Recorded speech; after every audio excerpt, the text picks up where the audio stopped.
Okay students, तो आज हम स्टार्ट करने लगे हैं एक्सरसाइज 2.1। इसका फर्स्ट क्वेश्चन है read the graph, right the function, domain and range of function. सबसे पहले हमने ग्राफ को देखना है, इसके बाद हमने इसमें इसका फंक्शन लिखना है और हमने इसकी डोमेन और रेंज लिखनी है। तो जैसा कि हम सब देख रहे हैं कि ये जो ग्राफ है ना, ये आपके पास क्वाड्रेटिक का ग्राफ है। ठीक है, अब नो हमें ये तो मतलब कि पता चल गया जैसे मॉड का ग्राफ है, ये क्यूबिक का है, ऐसे ये जो है आपके पास है क्वाड्रेटिक का ग्राफ और इसकी शेप होती है पैराबोला की तरह। ठीक है, इस शेप को हम कहते हैं पैराबोला।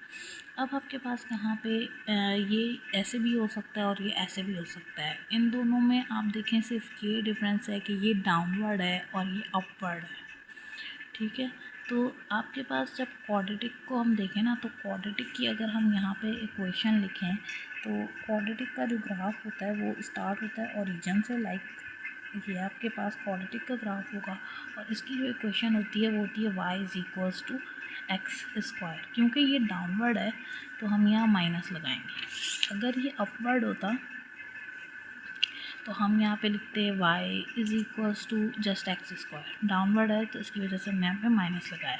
लेकिन अब आप अगर इस ग्राफ में देखें ना, तो ये ओरिजिन से स्टार्ट नहीं हो रहा। ठीक है, ये स्टार्ट हो रहा है आपके पास कहाँ से, 5 से। क्योंकि अगर ये आप स्केलिंग इसकी चेक करें यहाँ पे, तो ये 10, 20, 2 जो है वो ब्लॉक के बॉक्सेस के गैप के साथ है। मतलब एक बॉक्स जो है वो 5 यूनिट का है, तो ये 5 से स्टार्ट हो रहा है। इसका मतलब ये हुआ कि ये जो इक्वेशन बनेगी वो बनेगी y is equals to minus x square plus 5।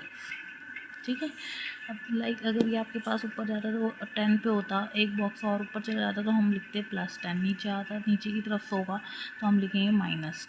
तो अब आपके पास इक्वेशन तो आपको पता चल गई। ठीक है, दूसरी चीज़ आपके पास आ जाती है डोमेन। डोमेन वो वैल्यूज़ होती हैं एक्स की जो हम इसमें रख सकते हैं। ठीक है, और रेंज हम कहते हैं यहाँ पे वाई की वैल्यूज़ को जो हमें मिल रही होती हैं।